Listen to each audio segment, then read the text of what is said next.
Good evening, ladies and gentlemen. It is, of course, a great honor and pleasure for me to be here today to give the second Lord Nelson of Stafford Lecture. Mind you, it is a bit off-putting to have his son, the present Lord Nelson of Stafford, present here today. Because on all previous occasions, when I have given a named lecture, the honored man has been safely and long since been gathered to a better place, and therefore unable to provide a close family to complain that my words have not done him justice. This, therefore, is a new experience for me, made doubly uncertain by the fact that the present Lord Nelson knows more about electrical engineering than I do. Nevertheless, I intend to enjoy the lecture, and I hope you will do the same. 2 days ago, we celebrated the 50th anniversary of the electric grid. And therefore, my lecture will be centered loosely upon that anniversary. The grid is a very remarkable factor in our national life. It has considerably helped the economics of electricity. For example, since 1935, the cost of coal has gone up 55 times, the cost of living has gone up 21 times, and the cost of electricity only 9 times. And therefore, it has helped in the economics of the country. And of course, the grid has helped very much in the security of supply. And naturally, I'll talk about that later when I discuss the experiences of the last 12 months during the NUM strike. But despite the importance of the grid and the concept of the value that would bring to the national scene, there is no evidence that the pioneers in those early days were conscious that they were great innovators and doing great things. I think they simply thought of themselves as getting on with the job. And that is a great surprise to me, coming from the nuclear business, because I'm sure that the founders of the nuclear business, Cockcroft, Hinton, and Penny, were all conscious that they were writing history and making history as they were, in fact, developing nuclear technology. But there seems to be no consciousness of that amongst the early pioneers of the electricity supply industry. And one consequence of that is that there's a great absence of photographs or records of events of those early days. I tried to find photographs of power stations which opened in the 1930s, but I found very few. At least there are very few in the CEGB. And therefore, in showing you some pictures from those early days, I am driven to cover a wider span of time. Here is Lord Kelvin opening Luton Electricity Works in 1900. In the 1930s, we believe we opened about 3 power stations, but we're not actually sure how many. Here is the Prince of Wales inaugurating a power station which we cannot now actually identify. Here, Prince George at Sheffield. We know that because it says so on the caption. And here is the king at Barking in 1925. And Mr. Baldwin at Starport in 1927. And the dignified man on the left with a white moustache who looks like Lord Rutherford is not Lord Rutherford. All that experience of those early days led to the famous Weir report and the famous Weir-Kennedy curve, which plotted pence per kilowatt hour against kilowatt hours sold. And this curve was produced to persuade the government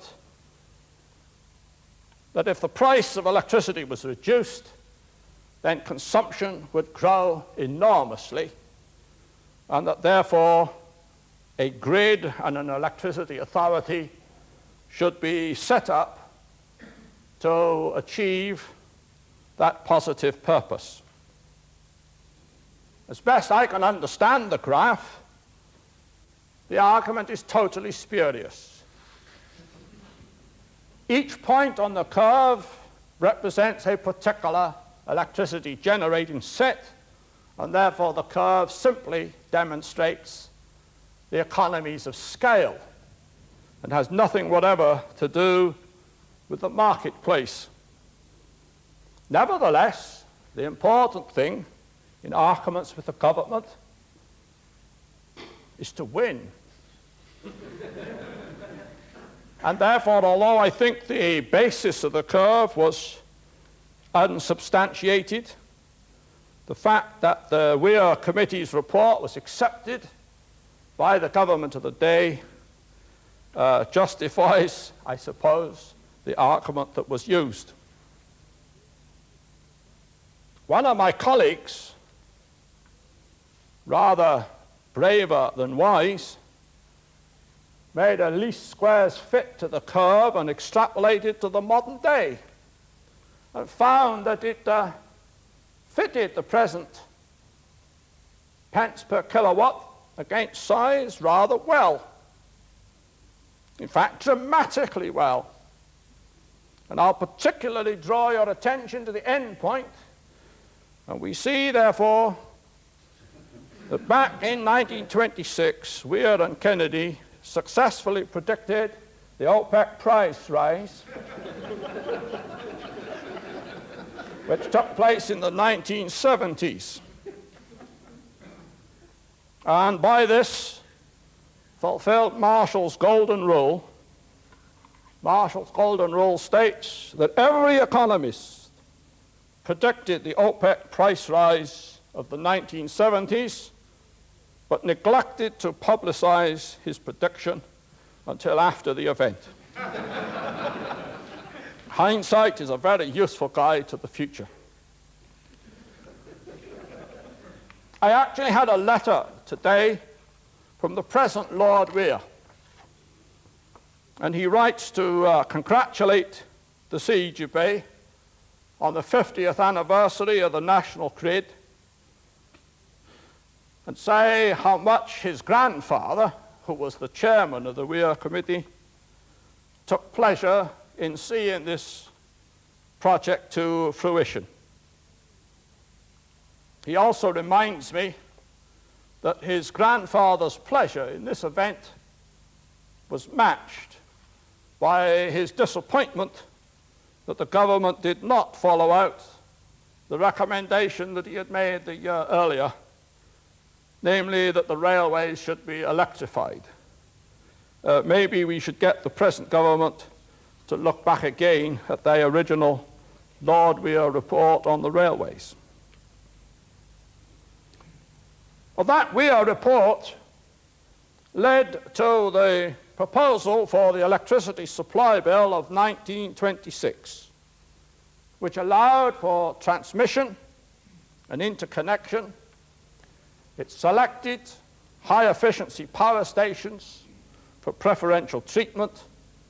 It standardized on the frequency and formed the Central Electricity Board to coordinate all these activities. The introduction of that electricity supply bill was not without its opponents and its supporters. And it's interesting to look back at the controversy of that day. One of the opponents was the Provincial Electric Supply Committee, what we would nowadays call a lobby group of the existing electricity generating companies. And they took out an advertisement about the bill on Monday, the 29th of March, 1926, in which they said, cheaper generation will not necessarily mean cheaper supplies if it involves, as appears to be inevitable, heavy capital charges, expensive transmission, and costly administration. They went on to say that concentration in too few hands eliminates that competition of ideas on which progress so largely depends, and tends to stereotype existing methods. This would ultimately react on the efficiency of electricity supply in this country. While it certainly stamped out competition on frequencies, because in those early days a number of frequencies were used throughout the country, not just these four. That's just the first four on the list. We also have another 7, all selected more or less at random. And finally, a final set, which includes my favorite frequency, 83, for Blackpool, Brompton, and Kennington, presumably chosen because 83 is a prime number.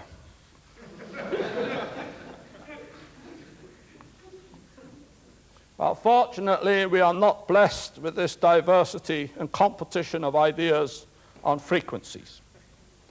But at least the Electricity Supply Committee of 1926 argued the merits of competition, and perhaps Nigel Lawson had been reading their report when he passed his electricity supply bill in 1982. Having a curious and mind and being intrigued by the thought that I was today lecturing to the Institution of Electrical Engineers, I thought to look up what my host said in those days. But in 1926, your institution advocated caution on the bill. They went ahead to petition the Prime Minister for an inquiry about the whole concept of the Electricity Supply Committee and a national grid. And in asking for that inquiry, they did, of course, set a national habit, which is growing and growing, for national inquiries. Stansted, Windscale, Sizewell, etc. We will, I think, soon have a national reputation for talking about technology much more than doing it. However, the Institute of Electrical Engineers did not retain their caution. Later in 1926, when they inaugurated their new president, they decided they'd better back horses both ways, and they decided that they would back centralization as well, just in case. And therefore, in fact, I think we can say the IEE took a dignified and sensible posture of sitting on the fence. Some of the controversies of those days are still with us. Clement Attlee said that the electricity supply was a vital service for the social development of this country. A vital service. Whereas Mr. Hall Belisha in 1934 stressed business latitude comparable to that in private industry. In other words, we were a business, not a public service. So even in those days, the conflict of whether we were a social service or a business existed. And we still see remnants of that today, especially when the government changes from right to left or from left to right. One point made in those early days is very close to my heart, made by Mr. Hall-Belisha, where he said that the electricity industry must be at arm's length from government, parliament, and the civil servants. Because if their day-to-day transactions are to be closely scrutinized, their capacity to bring about the public good for which we look to them will be severely hampered. Indeed, therefore, even in 1934, the politicians were stressing the need for us to be free from government interference, a desire that is more honored in the breach than in the observance. We estimate that in 1984-85 we received about 3,000 or 4,000 queries from government departments about our activities, all of which, of course, absorbs management time. Another proud thought of the government in those days, Mr. Baldwin in 1926, what we have in mind is a board managed by practical men closely in touch with industry. An intention today more, again, honored more in the breach than in the observance.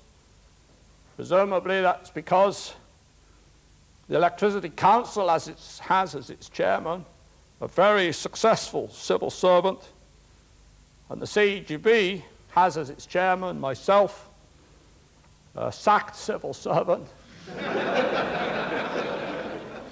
with an international reputation for the abstract mathematical theory of antiferromagnetism. Nevertheless, we do our best. The passage of the Act in 1926 actually led to rapid progress on GRIB schemes, and the whole concept rapidly proved itself. The number of wayleaves obtained, towers erected, and lines in operation rapidly increased. And finally, we came to a special event.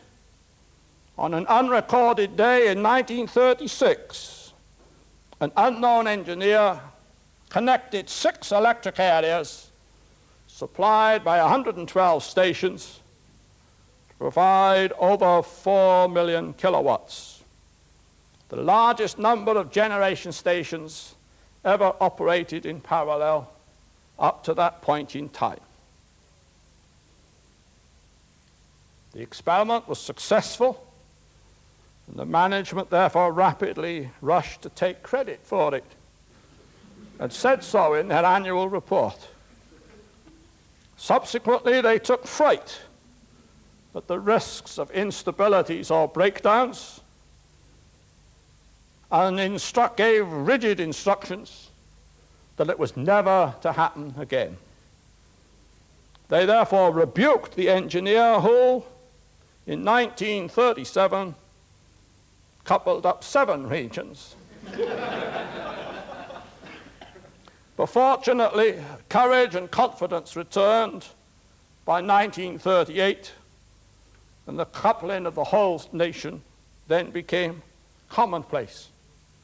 Besides, it was then needed because of shortage of generation in some parts of the country.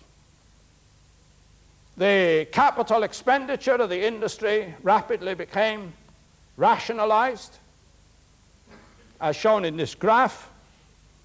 And of course, the national grid now enabled us to lower the overall reserve which the nation had simply because taking advantage of a size with every generation set, or at least everyone that mattered, coupled up together.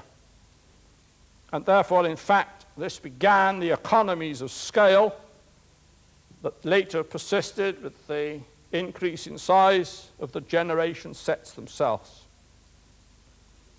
Some of the early pictures of the grid are interesting. It's a grid line straddling the railway at St Helens, Lancashire. I do not think we get planning permission for that nowadays. A picture from Bournemouth in 1931, for which we would be fined by the Health and Safety Executive if we did that today, because those men should not be at that height unprotected, I am sure. While our safety standards have quite rightly improved year by year for many decades. We, of course, linked up some towers with rockets. I think this is one crossing Boars Hill near Oxford. And in those early days, our pylons had their objectors and their defenders. There were two poems, one by Stephen Spender, one by John Betjeman, which were rather antagonistic to the sight of electricity towers. I'm rather sure, however, they wrote their poems with the aid of electric light. And it had also its defenders, the most famous of all, Mr. Herbert Morrison, with his famous quotation, "They have a sense of majesty of their own, and the cable stretching between them over the countryside gives one a sense of power in the service of the people marching over many miles of country." While I have to tell you, my sympathies are with Morrison and not with Betjeman on this matter.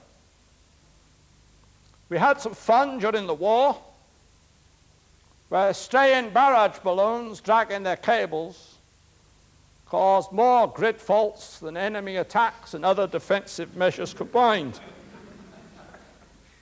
The actual statistics are shown here, and you'll see the overwhelming number of faults caused by wandering barrage balloons.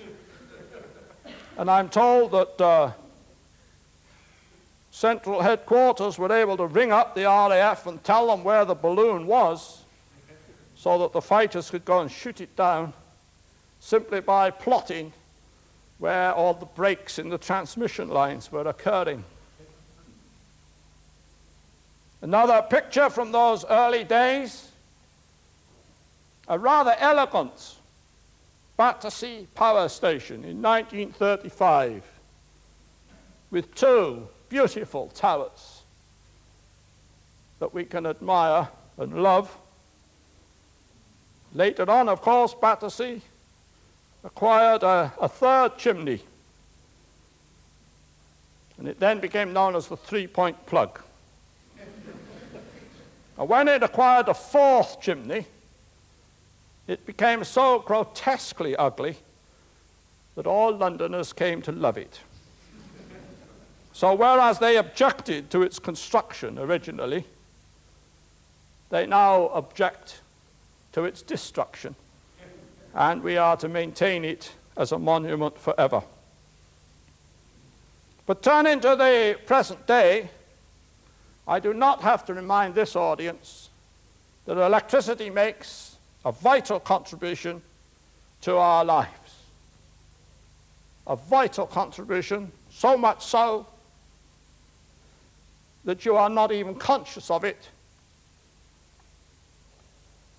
And I think sometimes it would be a good thing if everybody went to a backward country to see what life was like without electricity. We need it for lighting. We need it on the farm. We need it in the food industry. We need it in hospitals, for water supplies, for sewage, and of course, in all kinds of industry. We need it for road signaling. We need it for rail control. We need it, of course, for transportation. And so indeed, I can claim that electricity makes a vital contribution to our lives, and is so much so that it is simply taken for granted. And therefore, the bill for electricity is therefore presented like the rates, instead of welcomed like a bill you would pay for something you regard as a luxury.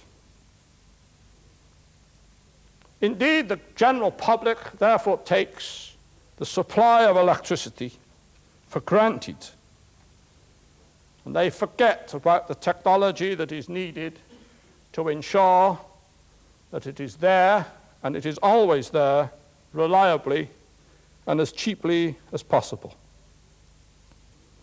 And that unconscious acceptance of the electricity system is in fact a great compliment to the electricity supply industry and all that work in it.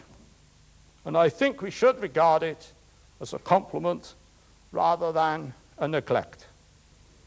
It is simply our job to keep the lights on so that civilized life in this country can be maintained. Now, of course, there's another advantage to the grid. It enables us to generate electricity strictly by merit order of running costs of all the power stations we've got. And that, of course, is a major contribution to holding down the costs of electricity. For some reason or other, the CEGB has never published its merit order of power stations, which lists all the turbine sets according to their running costs, primarily of fuel, for every kilowatt hour produced.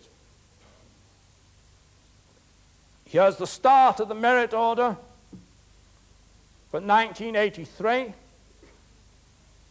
where you can see the selection of nuclear stations at the top of the merit order, running on down through that list, keep running through the remainder of the nuclear stations. Going on down further, you'll see the big coal stations appearing in position 37 on downwards. This must have been one of the few years when Ferrybridge actually came above Radcliffe. I'm sure that'll provoke Radcliffe to do better the coming year. They take somewhat pride of always being the top coal station in the merit order for the last few years. Of course, near to the bottom of the merit order, you'll find these small coal stations that are nearing the end of their life. Because, of course, the station that gets near the bottom of the merit order runs less and less each year and finally gets closed down. Little Barford is, in fact, no more. In this year, 1985, Cliff Key was temporarily reprieved by Mr. Scargill, but will be closed down in the near future. Indeed, one of the merits of the merit order is the great competition that it stimulates between power stations to remain high in the league order and avoid relegation. Of course, lower down still in the merit order come the big oil-fired stations, very efficient in themselves, but using very expensive oil.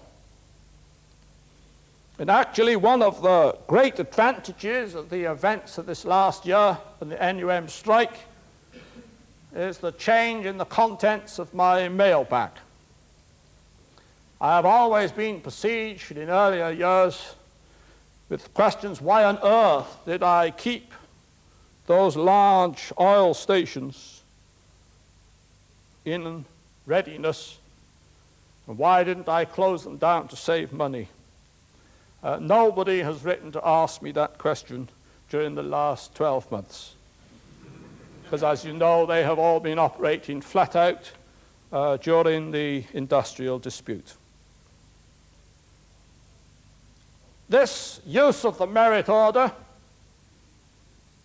and good management and intelligent trade unions has enabled the CEGB to have a massive program of closing down uneconomic old power stations and staffing up the new, modern, efficient ones. We have actually closed 115 power stations in the past 11 years, with the consequences all over the country. And that is important.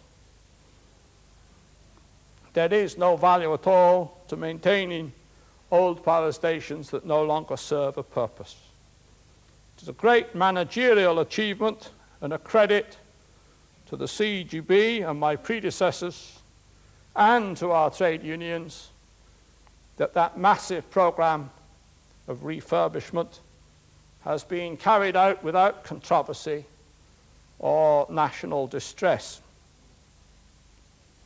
We've also, of course, had technical development of the turbine sets over the years, moving to larger and larger sets.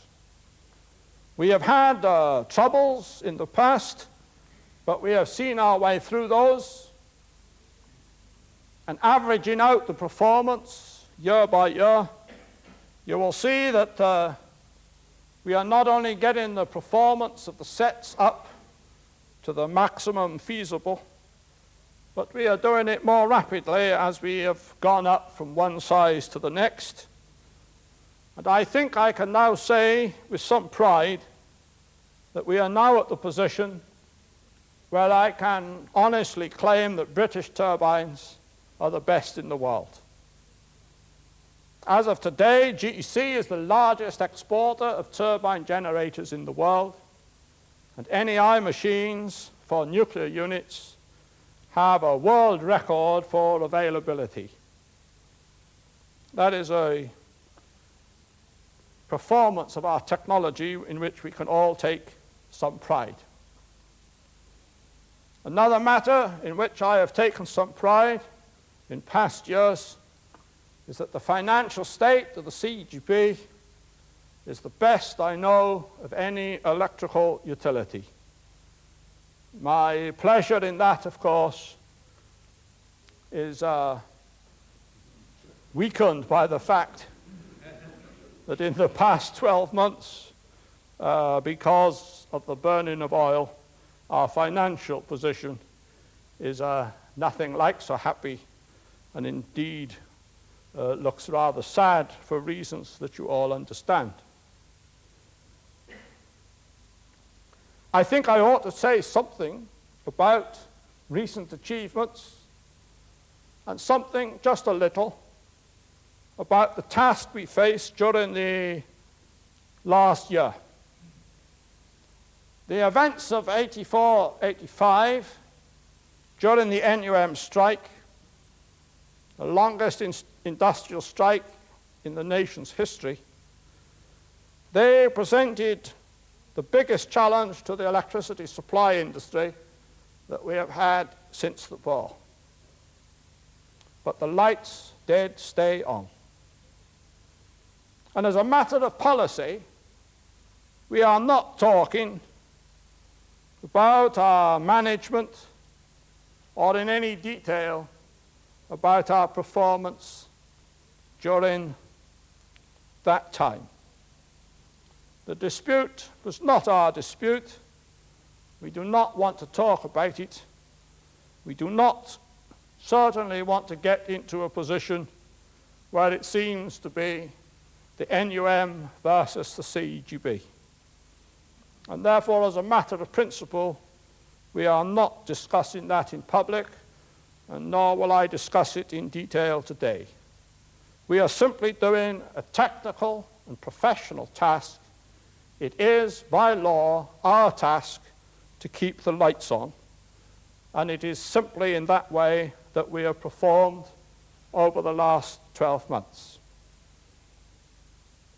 But I should tell you something of the individual technical achievements which I think are remarkable, particularly at some of the oil-fired stations. You will all remember the name of the Grain Power Station, the famous Grain Power Station, or perhaps I should say infamous power station, where the Lagos dispute led to an interminable and difficult construction of the power station, which was finally resolved by firm management and some controversy some years ago. Well, eventually the station did indeed get built, and in earlier years, in 83, 84, that would be an actual performance of the power station. And you'll see on this particular day, it was closed down. It was not expected to operate that day. Central Control asked for generation at 6 o'clock in the morning. By 8 o'clock in the morning, Grain was meeting a peak load during the breakfast hour. And that would be its normal performance and normal duty in the earlier years. And then suddenly that changed as we switched for our oil stations from peak loading to base power loading during the NUM dispute. For example, Generator 4 was commissioned only on the 24th of April, 1984. And by the 29th of April, 1984, it achieved full output. And it then operated at base load from April 84 to the beginning of March 1985. And in January 85, it exceeded the previous highest annual output, the 14.9 terawatt hours achieved by Radcliffe, and it attained 18 terawatt hours before the end of March 1985. It therefore switched from peak load to base load from one year to the other, and it is, of course, now, today, back on peak load. Its partner, the Littlebrook Power Station, in earlier years would not just double shift, but typically would double shift, come on load twice each day and then go off. I think a remarkable technical achievement to do that without stress and damage to the turbines. And that also went from this peak performance to base load, and it operated at base load from April 84 to the beginning of March 1985. During that year, Littlebrook also exceeded the 14.9 terawatt hour record of Radcliffe. And these technical achievements by the oil stations, and I have just given you two examples out of several stories I could tell, I thought were a remarkable technical achievement within an overall technical and management situation which we had to cope with. You are, of course, all familiar that the normal flow pattern of electricity In the winter, there's a heavy flow of electricity from the big coal stations in the north to the big demand in the south. And during the dispute, the presence of the grid gave us the capability to generate in the south and transmit to the north.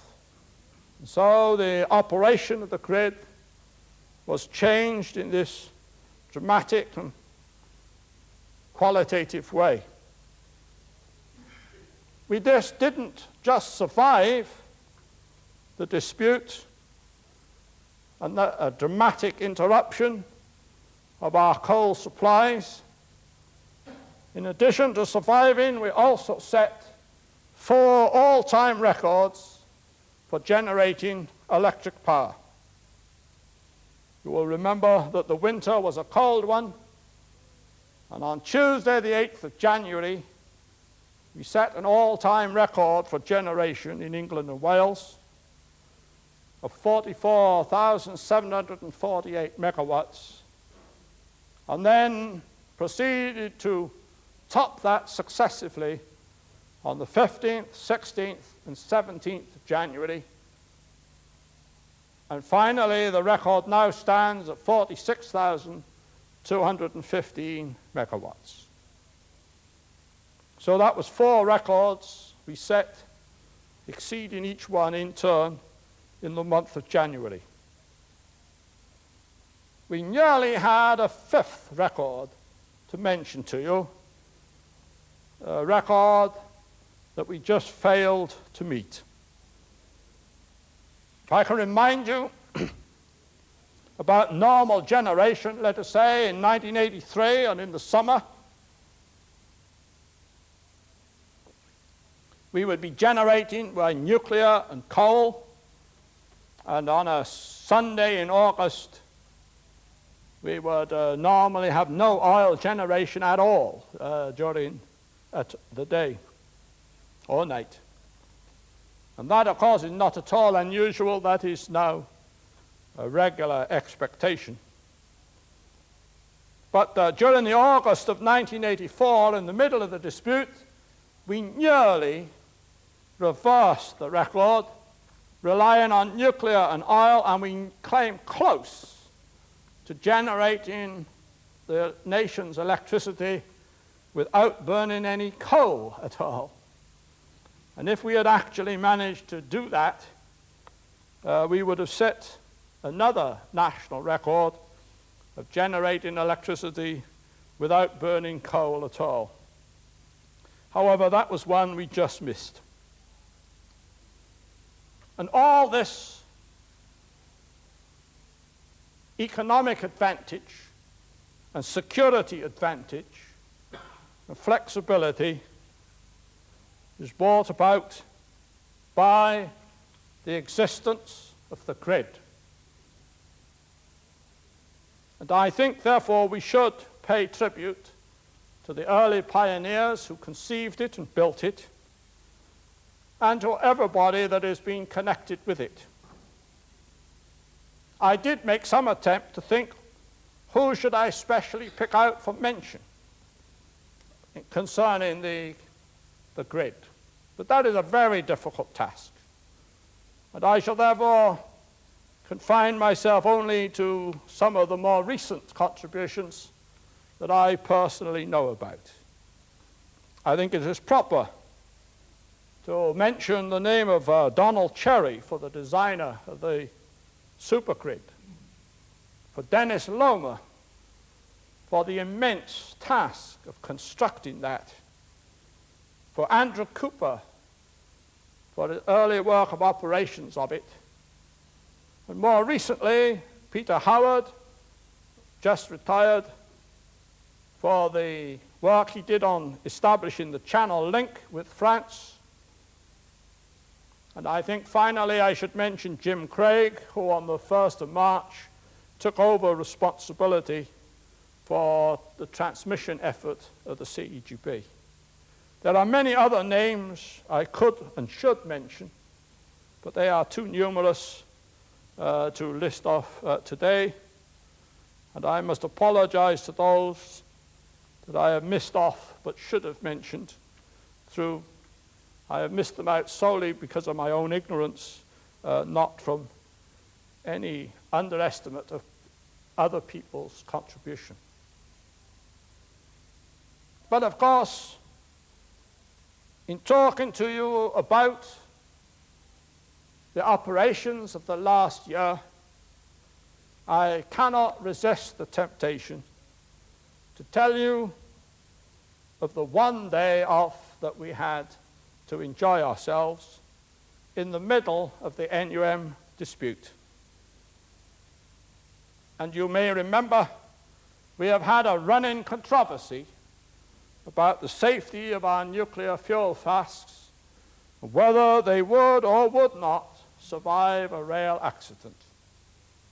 And therefore, in the middle of the NUM dispute, we took time off to actually crash a big train into a nuclear fuel flask to see which would survive.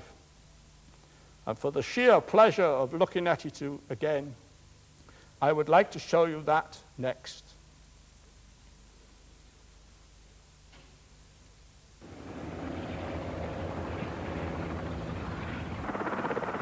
Every inch of the journey was followed by cameras mounted in a helicopter, and the train's speed was checked by engineers using radar guns.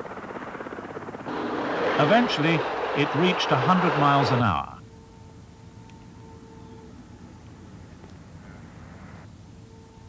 And watched from a safe distance by some 1,500 invited guests, it ploughed headlong into the derailed flask and wagon.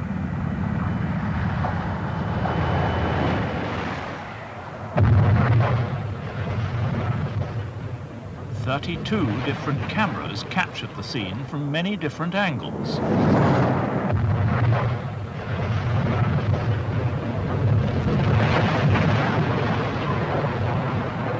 There was even a camera on the front of the engine.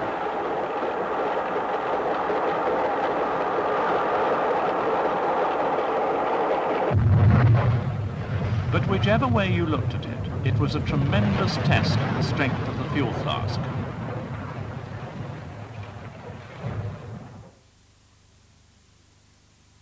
Sir Walter Marshall, the CEGB's chairman, summed it up for the press afterwards like this. The general public made the point, well, that's all right, but we've got to take the word of you experts on it, for it. And, we're not going to believe that. We want to see you actually do it. So, well, now we've done it. And you see, the flask did in fact survive. The fins were indeed bent. We could straighten them up and use the cask again, but we decided it would be best to put it in the university, in the York Railway Museum, near the university in York.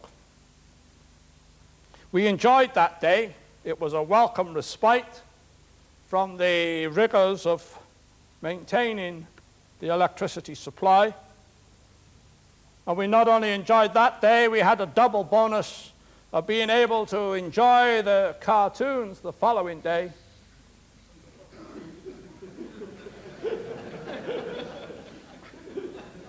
I enjoyed that one. I thought that one was good.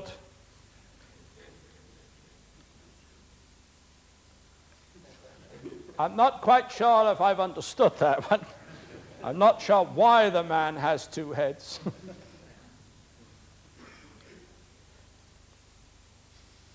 That is my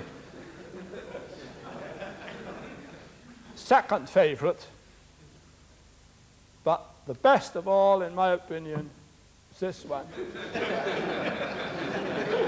The ultimate test, 100 miles per hour into a British rail sandwich. This is one occasion when we managed to both educate and entertain the public at the same time and enjoy ourselves and have a useful break from the technical and managerial tasks of the past year. Thank you very much for your patience in listening to me today. Thank you very much.